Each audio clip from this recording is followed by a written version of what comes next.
nandito tayo sa ganitong kalalagayan o katatayuan, ay sigurado akong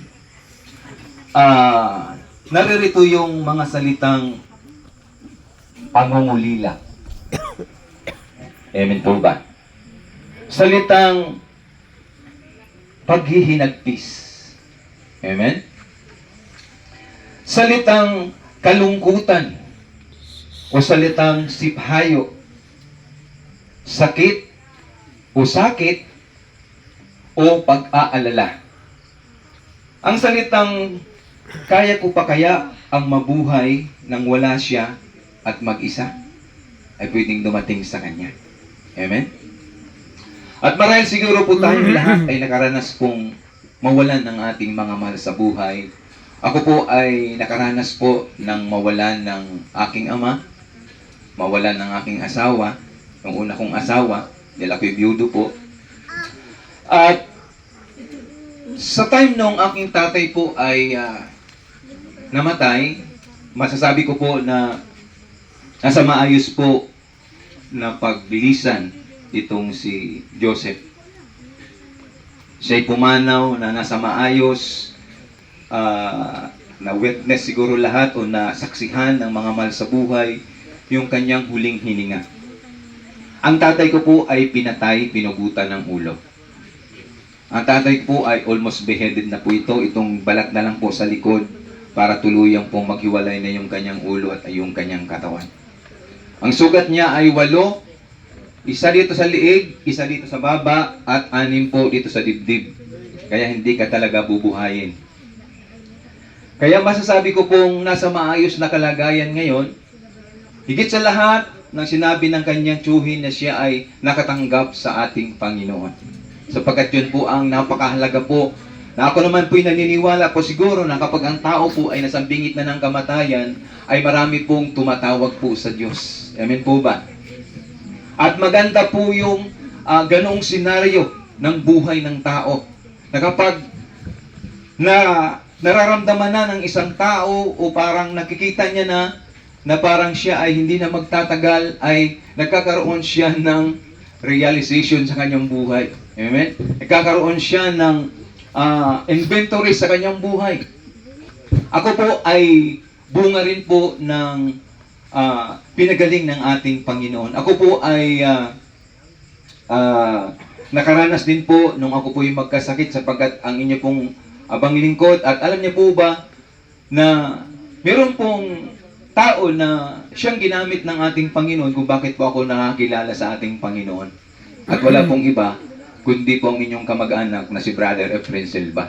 Siya po yung ginamit ng ating Panginoon upang ako ay bahaginan at dalhin sa gawain ng ating Panginoon. Pagamat nung una ay tinatakasan ko siya. Ang dami kong alibay, ang dami kong dahilan hanggat sa pwedeng tumakas, makalibay. Diba? Ang sabi nga, pag gusto, ay maraming paraan. Pero kung ayaw, ang daming dahilan. Kaya ganyan ginagawa ko. Pero dumating po sa point ng aking buhay na sabi ko talagang si Lord na yung kumilos sa akin para naubusan na ako ng alibay. Wala na akong masabi, wala na akong may dahilan. At ako'y napasama doon sa church. Ayaw ko nga pumunta sa church eh. Bakit? Kasi meron akong reliyon, yung katuwiran ko. Ang lulo ko pa ay pare sa aming lugar. So, ako ba paghilan mo ng salita ng Diyos? Sino ka? Kailan ka na nakapaginig na salita ng Diyos? Pero, hindi ko sinasabi ito para siraan yung pare. Ito'y personal naming karanasan. Ang lulo ko, bagamat siya ay pare, kasama kong siyang kainuman. Siya uutos sa akin, bumili ka nga doon ng sigarilyo. Sindihan mo ha? So, kailangan, pagdating ko sa kanya, hindi mamamatay yung sigarilyo. Kaya kailangan ko hititin ito. Kaya natuto akong manigarilyo sa murang edad pa lamang. So, hanggang sa ako po ay nagbibinata, lumaki. At dahil nga po doon sa pagkamatay na aking tatay, dahil gusto ko pong makalimutan, at ito pa po ang napakasaklap na senaryo, dahil nakilala ko ang mga pumatay sa kanya. So, maigi na lang siguro yung namatay na lang siya at hindi ko na nalaman, hindi ko na nakilala sila dahil wala akong iisiping paghiganti, wala akong puot o galit na pwedeng gawin sa kanila. Ang maganda lang nito sa kabilang bahagi ay yung nakilala ko sila at yun ang nagtulak sa akin upang ako'y pumunta rito sa Luzon dahil ako po ay from Davao at tumigil ako sa college, sa kolehiyong mag-aral. Ang sabi ko, papasok ako sa serbisyo. Ang aking mga kamag-anak ay mga pulis, army, Scout Ranger, at Philippine Navy. At nung ako'y mag-apply ng Philippine Army, ay pinigilan ako ng chewing ko na Philippine Navy. Sabi niya, maaga kang mamamatay dyan. Kasi nung panahon ko ay, bago pa makagraduate ang mga bagong graduate ng Army, recruit, ay naambos na sa lugar na Zamboanga, Basilan, Hulusulo. Kaya sabi niya, wag ka dyan. Pumasok ka sa Navy. So to make the long story short, ako po ay nag-apply sa Philippine Navy at with English na po ako sa Philippine Navy, kaya lang po ako po ay nainip at umuwi muna ng Davao at habang ko'y naroroon ay biglang nagtekot, nagtawagan. So wala na po ako, kaya hindi na po ako nakasama. So balik tayo doon. Doon sa dala-dala kong sama ng loob at galit sa aking puso kasi nga, kaya gusto kong pumasok sa serbisyo dahil gusto ko silang balikan at ubusin, papatayin ko talaga sila. Nung ako'y naroon pa sa Davao ay pinagbabalakan ko ng sunugin ang kanilang mga tahanan. At yung mga anak nila na ay papatayin namin. At huling alaala ko nung bago ako umalis ng Davao, papunta ako ng Cotabato kasi doon ako sasakay ng C-130, kasi sasakay na ako ng chewing ko. Yung anak na dalaga nung isang pumatay doon sa tatay ko ay may gusto sa akin. Ay, hindi naman ako pogi, pero nung panahon ay parang may kunti. At ang sabi niya ay, magdidisco ka ba? O syempre, sabi ko, magdidisco tayo. Yung gusto natin, di ba? Bago magdisco, ay nagiinom. So ako po noon, ay nung simula nung mamatay ang tatay ko, ay doon po ako natutong magbarkada, nawala po yung paggalang. Noon dati, ako pagka sa magulang ko, ay bago umalis, nagpapaalam. Pagdating, pag-uwi sa bahay, nagmamano. Yan pa, mga bata ba rito, nagmamano pa rin po ba tayo ngayon? O wala na yan. Upper na lang, tops up na lang, fish bomb na lang, ano. Ganun na lang ba yan, o? Ganun na lang, wala nang magandang gabi tayo, magandang gabi ma. Di ba? So nawala yun sa akin. At nung ako'y narito sa Cavite na noon, ay nag-apply ako ng Philippine Navy, doon ako natutong mag-inom. Lalo na kapag ako ay merong problema. So ako ay tumatakbo sa alak at nagbabakasakali na malimutan kong aking mga problema. Di ba? So, nung kalaunan ay, nung malaman ko, nung habang tumatagal, nalaman ko yung aking mga kaibigan, hindi lang pala sila nagiinom ng alak. Sila rin pala ay gumagamit ng pinagbabawal ng gamot. Kaya sinubukan ko rin gumamit ng shabu. Nung panahon ko, piso pa yan. Nung ang piso noon ay marami pa yan. Puro pa yun na shabu. Ngayon, 500 na, ayata ngayon. Magkano na ba ngayon? 5, 5 piso, 500. De, joke lang po ha. Joke lang po. Ngayon yata 500 na ay kunti na lang, may halo pang tawas. Yun ang sabi nila. So, ganun po ang buhay ko noon. At dahil sa gusto kong makalimutan, yung puot at galit na meron ako sa puso, ay nagpapakululod ako sa alak. Pag lasing na ako, ay parang wala na akong problema. Yung dating tahimik, nagtatawa na at kumakanta na sa video okay. Hawak-hawak na yung microphone. Noon dati wala pa namang hawak ko ang beat, di ba? Ngayon na lang yan, hawak ko ang faith o hawak ko ang beat, kaya ang daming sumasayaw niyan ngayon, kumakanta niyan. At kapag ako ay talagang merong matinding problema ay nagsasyabu ako, ay parang wala akong problema, 3 araw, 3 gabi. Ay malakas ako, pero pag nawala ang epekto ng alak at droga ay para akong lantang gulay sa tabi, sa sulok, na lupay-pay, lupasay. Ang katotohanan, hindi po nawala ang aking problema. Mas lalo pang nadadagdagan. Bakit? Yung kinita ko ng 15 days, ilang oras lang sa warehouse. Hindi pa nakapagpadala sa magulang, wala nang budget, mangungutang na naman. Yun ang malaking problema. Kaya sabi ko, ano ang kulang? Bakit hindi ako totoong masaya? At salamat na lang sa ating Panginoon, meron pong nagbabahagi ng katulad nito ng salita ng Diyos. Bagamat ginagawa ko ang mga bagay na yun, yung pag-iinom, nas kung ulitin, hindi ko binabanggit ito upang saktan kayo o manakit ng inyong kalooban, kundi sinasabi ko ito, gusto kong sabihin sa inyo na merong pagbabago sa pangalan ng ating Panginoon. Merong tunay na paglaya. Sabi ng mga ngaral, kung ikaw yang kaibigan, naghahanap ka ng tunay na kagalakan at tunay na kapayapaan, maging pagbabago ng iyong buhay, sabi niya, bakit hindi mo subukan na lumapit sa ating Panginoon? Walang mawawala sa iyo, hindi ka magkakaroon ng panibagong relihiyon, hindi ka magkakaroon ng bagong sekta, kundi magkakaroon ka dapat ng totoo at tunay na pakikipagrelasyon sa ating Panginoon. Amen? Sapagkat hindi po relihiyon ang napako sa krus ng Kalbaryo. Pansinin po natin yung nakapakong dalawa kasama ni Kristo sa krus ng Kalbaryo. Sabi nyo nasa kaliwa, kung ikaw ang anak ng Diyos, iligtas mo ang iyong sarili, idamay mo na kami. Sabi nyo sa kanan, hindi ka baga natatakot, nasa gayong tayo ay narito dahil sa tayo mayroong ginawang kasalanan, pero ang taong ito ay walang kasalanan. Ang sabi niya, Panginoon, alalahanin mo ako kapag naroon ka na sa iyong paraiso. Anong sagot ng Panginoon? Anong relihiyon mo? Anong sekta mo? Nagsisimba ka ba? So siguro tayo minsan nakakalimot na magsimba. Diba? So ang sabi niya, ngayon din, kakasamahin kita sa aking paraiso. Wala na siyang time para sumimba, wala na siyang time para magpabautismo, wala na siyang time na gumawa ng mabuti sapagkat ilang minuto na lang, siya na rin ay malalagutan na ng hininga. Anong meron siya kung bakit sinabi kaagad ng ating Panginoon na ngayon din kakasamahin kita, nakita ng Panginoong Hesus ang kanyang pananampalataya.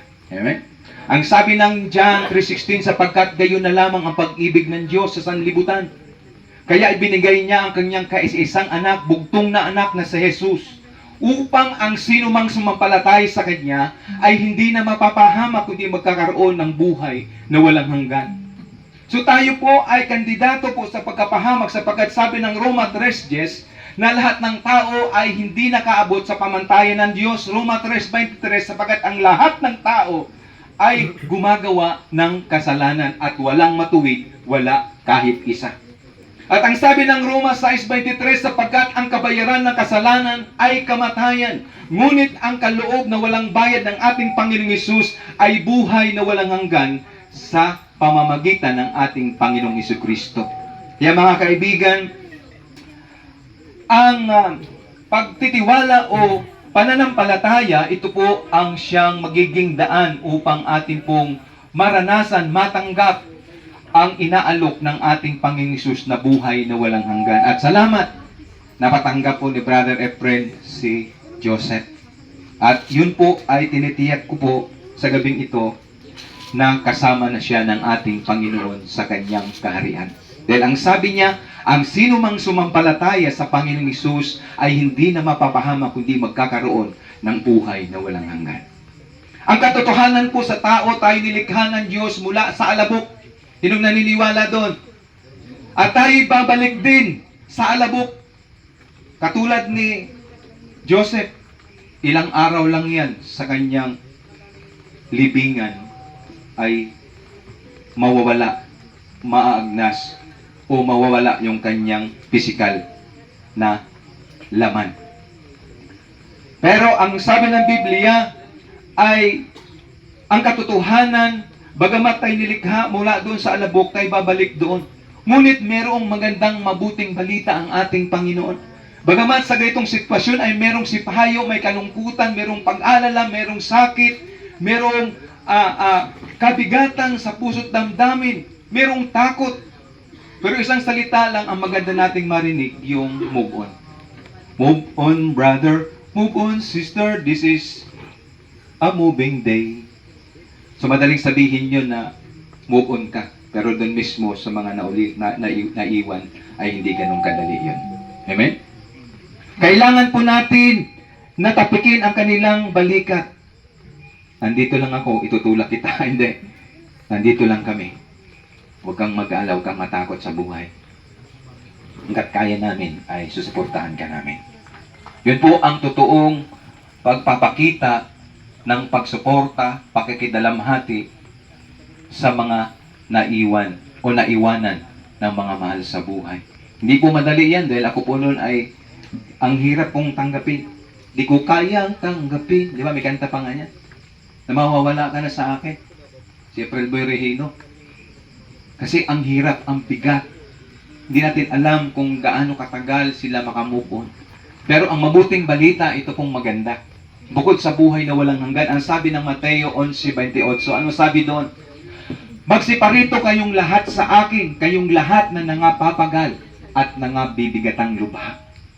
Kayo bibigyan ko ng kapahingahan. Amen. Ang panawagang ito ay 2,000 years ago na ito, mga kaibigan. At hindi pa rin po nagbabago ang panawagang ito. At ang panawagang ito, ikaw at ako, ngayong gabi ang kanyang tinatawagan. Hindi ko alam ang iyong buhay kung anong meron ka sa kasalukuyan. Meron ka mang mga problema, meron kang mga suliranin katulad namin. Marahil ang buhay mo ay katulad ng buhay namin noon, nang hindi pa kami nakakakilala at naglilingkod sa ating Panginoon. Ngunit salamat sa ating Panginoon sapagkat noong aming subukan na lumapit sa ating Panginoon, naranasan namin ang tunay na kapayapaan, ang tunay na kagalakan, ang pagbabago ng buhay, maging ang paglaya sa mga bagay na umaalipin sa amin. Amen. Ako po, ang hirap kong kumalas sa pag-iinom. Ang sabi ng mga tropa ko doon, kasi minsan pinupuntahan ako doon sa bahay nila, Kuya Friend. Si Kuya Friend, pag wala siya doon, nag-iinom kami doon sa bahay nila. Di mo, tatadaan ni Rene Joy yun. Kasi kasabwat din namin yan eh. Pag wala siya, ay pupunta yung mga tropa namin doon. Sabi nung mga katropa namin, tagay. Eh, sabi ko, hindi na ako natagay kasi nagsisimba na nga ako eh. Bubuhusan ka namin ng alak. Buhusan nyo. Binuhusan nga ako. Akala ko, nagbibiro lang sila. Bubuhusan talaga ako. Pero nakita nila yung kabutihan ng Panginoon sa buhay ko. Dati, ayaw kong pinag-uusapan ang salita ng Diyos. Napakakorni naman kung salita ng Diyos. Ang gusto namin pag-usapan, lalo na pag mga lalaki, yung mga kalukuhan, kabulastugan, kung anong pinagagawa sa mga girlfriend namin dati. Diba, mga lalaki? Ganyan tayo. Pero ngayon, ganun na rin daw po ang mga babae. Diba? Vice versa na lang din, para naman dilugi lalo ang mga lalaki. So, ganun na rin daw. Sa pagsisiyasat nga, ay mas marami raw ang nanonood ng pornography ang mga babae ngayon sa ating panahon kaysa sa mga lalaki. Hindi ko lang sure. Pero ayon sa statistika, ay yun po ang kanilang sinabi. Pero, totoo man yun hindi, ay merong tunay na pagpapalaya ang ating Panginoon. Amen. Amen po ba? Sino po ngayong gabi ang nagnanais na makaranas ng tunay na kagalakan, kapayapaan, pagbabago ng buhay? Amen. Merong kanta, gusto kong bumait, pero di ko magawa. Maging yung sumulat noon at yung kumanta na yun, gusto nilang bumait, pero di nila magawa. Sinubukan ko na pong magbago, baguhin ang aking sarili. Then, ang lulo ko ay pare, ay merong kursilyo, merong bonfire, merong kaming, sabi nila, isulat mo lahat yung kasalanan mo na ayaw mo na. May sindihan natin yan. Mamaya, wala na yan. Wala rin naman, nadagdagan pa. Nadagdagan pa ang kasalanan. Tapos, New Year's resolution. Taon-taon na lang merong New Year's resolution. Ayaw ko nang uminom, ayaw ko nang mang-chicks, ayaw ko nang magdroga. Pero, ilang buwan lang. O wala pang isang buwan, balik na naman ako sa dating buhay. Ganyan po ang buhay ko, mga kapatid, mga kaibigan, nakakahiya man po. Pero ngayon, hindi po ako nahiya dahil naranasan ko po ang kabutihan ng ating Panginoon. Yan pong dahilan kung bakit po kami nagbabahagi po ng salita ng ating Panginoon. Kahit sa ganitong sitwasyon, dahil kung sabihin doon sa mga naiwan, sa mga immediate family, mahal po kayo ng ating Panginoon. Nice po kayong tulungan ng ating Panginoon. Kayo po ay maka-move on, kayo po ay balik agad. Ibig sabihin ay maka-recover sa buhay na ito. Dahil meron pong Diyos na ang sabi niya, lumapit kayo sa akin, kayong lahat na nangapapagal at nangabibigat ng luha, bibigyan ko kayo ng kapahingahan. Ang kapahingahan ito ay hindi ito katulad nung kay Joseph. Dahil ang sabi ng Hebreo 9:27, sapagkat minsan ang itinakda sa tao ang mamatay, at pagkatapos nito'y paghukom. Kaya yung iba, kung may listahan dito, ay nilang maglista. Kasi daw nirarapol. Pag nirapol, pag sila yung nabunot, ay yung susunod. Hindi naman po totoo yun. Yung iba nga ay hindi makadungaw, hindi makatingin doon sa burol, sa patay. Dahil pagka sila daw ay tumingin doon, parang nakikita nila ang kanilang mga sarili na sila yung nakaburol doon. Mayroon silang pumpya pagdating sa kamatayan. Kaya ngayon pa lang, ay pwede na nating paghandaan ang kamatayan natin bago tayo bawian ng buhay. Kaya pansinin po ninyo ang sementeryo. Iba't ibang hugis Merong maliit, merong mas maliit, merong malaki, mas malaki, pinakamalaki, ibig sabihin, walang edad ang kamatayan. Pwede po ako mamaya, after kong mangaral, mabalitaan nyo lang kay Brother Efren, patay na pala yung pastor dito ng aral. Pero gusto ko sabihin sa'yo, pwede rin kayo mamayang gabi, o bukas. Huwag naman po sa, huwag naman po muna. Dahil masarap pong mabuhay, lalo na kapag tayo po ay naglilingkod, kumikilala sa ating Panginoon. Amen? Kaya binibigyan tayo ng pagkakataon ng ating Panginoong Jesucristo ngayon. Na bago tayo pumikit, bago tayo lumisan sa mundong ibabaw na ito, ay minsan mong napakinggan ang panawagan ng salita ng ating Panginoon sapagkat hindi pa huli ang lahat at hindi po aksidente. Hindi aksidente na kami pinaparito. Actually po, ang sabi ni Brother Efren ay, sabi ko, magkukommute ka lang ba? Oo, commute lang ako kasi wala akong driver pa. Nag-offer na ako, sabi ko, kung wala kang driver, ako na magdadrive, walang problema. Eh sabi niya, hindi, meron na palang driver eh. Hindi, wala. Kahit maganda, dalawa driver mo. Pero siyempre, pwede tayong magbahagi ng salita ng ating Panginoon. So yun po ang kabutihan ng ating Panginoon. Kung wala ka ng time pumunta sa church, ang salita na ng Diyos ang pumunta sa inyo upang inyong mapakinggan ang panawagan ng ating Panginoon. Huwag mong hayaan na maghiwa-hiwalay tayo mamaya na hindi mo kilalanin, hindi mo tatanggapin ang Panginoon na siyang merong magandang plano sa buhay mo. Sa kabila ng merong kang pinagdadaanan sa ngayon, nais kong sabihin sa iyo, mahal ka ng ating Panginoon. Ikaw ang dahilan, ikaw at ako. Para sabihin mo, Pastor, ang laki na ng kasalanan ko, grabe na ang ginawa ko. Sa Panginoon. Kung sa tao yan. Sabi ng tao, okay, patatawarin kita, ulitin mo, tatamaan ka sa akin.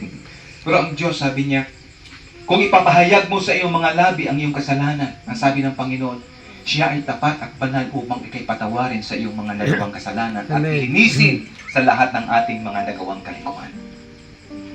Ang Diyos ay hindi katulad ng tao. Ang Diyos ay mapagmahal. Alam mo, ang tao, kapag umiibig, lalo pag mga lalaki, pag nanililigaw yan, ay tinitingnan mo na ang panlabas na kaanyuan ng babaeng nililigawan. Ganon din yung babae pag nililigawan. Siyempre, nililigawan ng mga lalaki, yung maganda, sexy. Kung tumagal na, nagiging Coca-Cola na, naging, naging drum na, di ba? Sabi nila. So, ganon din, ang tao madaling umibig kung ang taong kanyang iibigin ay ito'y kaibig-ibig, di ba? Pero alam niyo po ba, ang Panginoon, inibig tayo na tayo ay hindi karapat-dapat ibigin. Bakit po? Tayo po ay maraming kasalanan na ginagawa sa harapan ng ating Panginoon. Pero dahil sa kanyang wagas at dakilang pag-ibig, hindi niya tinitingnan ang ating mga nagawang kasalanan, karumihan sa kanyang harapan. Dahil mahal ka ng ating Panginoon. Kaibigan,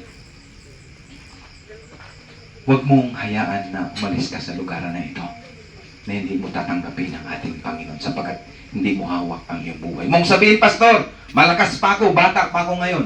Pero tingnan mo ang sementeryo, meron pang bata pa doon. Meron nga kasi silang nga lang, hindi na nabuhay.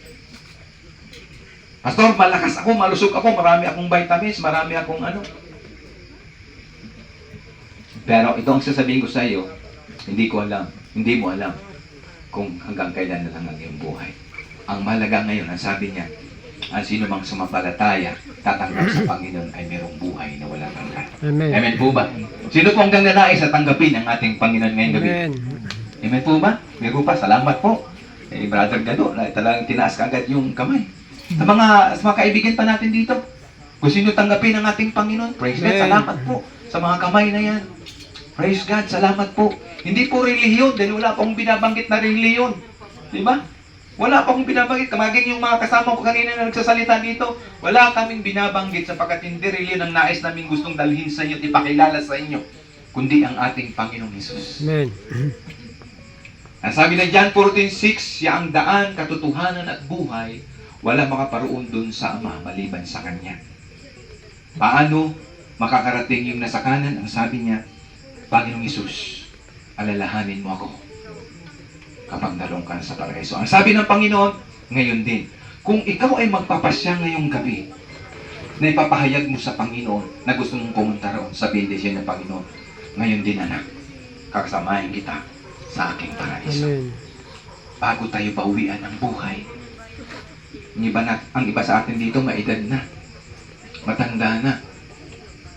Ang katotohanan yan ay saglit na lang. Malapit na lang. Hindi ba ako nananakot? Mga kapatid. Ay, magaling si pastor, nananakot. Hindi po. Ito'y totoong usapan. Ito'y practical na usapan. Handa ka ba? Na kapag ikaw ay binawian ng buhay, ay natitiyak mo kung saan ka pupunta. So kung hindi mo tiyak yan, ang susi, ang sabi ng Revelation chapter 3 verse 10, na siya'y kumakatok sa pintuan. Ano itong pintuan na ito? Dito sa pintuan na to, kapag sinarado nila yan, kahit si Bongbong pa ang kumatok dyan, dahil sila ang may-ari, kahit si Bongbong pa, kasama ang kanyang mga bodyguards, ay hanggat hindi nila pagbubuksan, hindi makakapasok si Bongbong Marcos. Amen po ba? Dahil sila ang may karapatan. So ganun din ang Panginoon, matagal na siyang kumakatok sa pintuan ng ating mga puso. Amen. Kung hindi mo pagbubuksan ngayong gabi, nasa labas lang ang Panginoon sa iyong buhay. Marami kang panalangin sa Panginoon, marami kang gustong mangyari sa buhay mo, pero hindi mo pinapayagan na pumasok si Kristo sa iyong buhay. Tayo po ay katulad ng isang ibon o manok o anong klaseng hayop na nasa loob ng isang hawla. Bakit po? Ang hayop ay nagpupumiglas, halimbawa na lang isang ibon na sa loob ng isang hawla. Alam mo ba yung ibon na yan? Nagpupumilit na ipinapasok, ihiliksik ang kanyang ulo, ang kanyang paa, ang kanyang pakpak, nagbabaka sakali po na siya'y makalaya, makalabas doon sa kanyang pagkakakulong, doon po sa hawlang iyon. Pero alam po natin, kapag wala at kung hindi pagbubuksan, nung nag-aalaga sa kanya, ang malit na pintuan na yan, ay hindi siya makakainom, hindi siya makakain, at hindi siya makakalaya. Amen po ba? Pero kung papayagan mo ngayon na pagbuksan mo ang puso mo at papasukin si Kristo, siya naman ang papasok sa buhay mo at papalayain tayo sa mga bagay na umaalipin at gumagapos sa atin. Sino pong nagnanais ngayong gabi na lumaya? Amen. Amen. Sino pong nagnanais na tayo po bago bawian ng buhay ay natitiyak na natin ang ating paroroonan? Amen. Pwede ko bang anyayahan ang bautisan na tumayo po tayong lahat ngayon? Pasensya na doon sa mga nagsimula ng magbaraha. Pwede po bang kahit sandali lang, ito naman po ay para sa Panginoon. Tumayo po tayong lahat at nais ko kayong ilid sa isang simpleng panalangin. Sa panalangin ito ay dito kami nagsimula at ito ang naging resulta ng aming buhay. Na dati ang buhay walang pag-asa, ang buhay na wasak, ang buhay na walang patutunguhan, inayos, pinihit at binago ng ating Panginoon.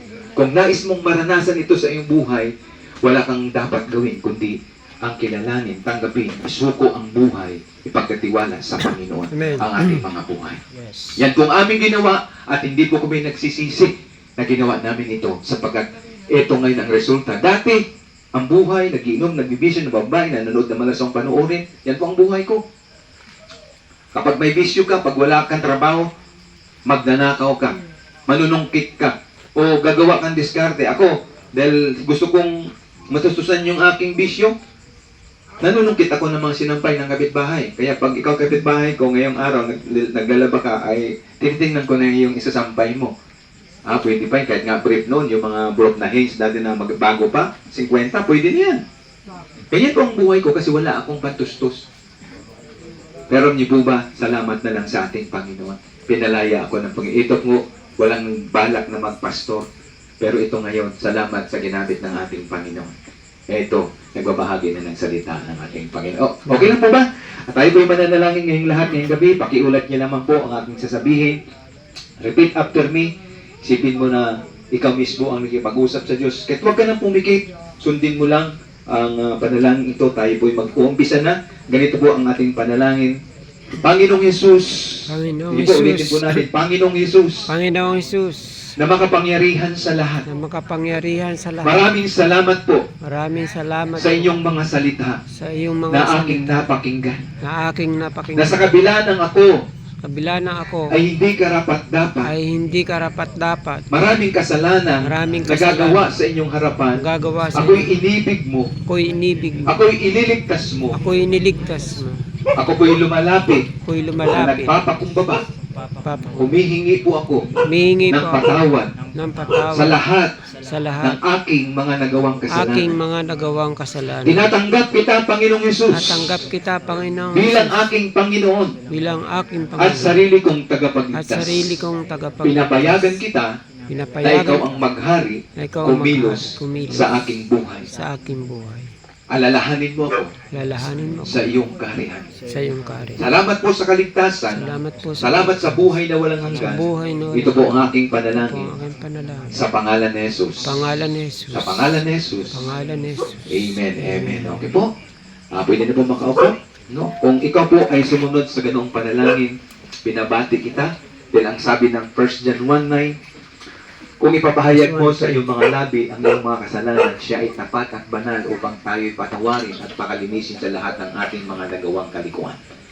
At kung ang sino mang nagsitanggap sa Kanya bilang Panginoon sa kanyang buhay ay binigyan siya ng karapatan na maging anak ng Diyos. Bakit po? 1 John Dahil lahat ng tao, 1:12. sabi nung kasama ko kanina, na lahat lang ng tao nilikha at anak ng ating mga magulang. Dahil nag-iisa lang po ang anak ng Diyos, walang iba, kundi ang Amen. ating Panginoong Jesucristo lamang Amen. na binigay ng Ama sa atin, na siya ang nagligtas sa atin doon sa pamamagitan sa krus ng Kalbaryo. Pero nung ikaw ay sumunod at tumanggap sa magitan ng panalangin na ating ginawa ngayon, ay binigyan tayo ng kapangyarihan na maging anak. At kung anak daw po, ay tagapagmana ng buhay na walang hanggan. Amen. Kaya mga kapatid, congratulations po sa inyo at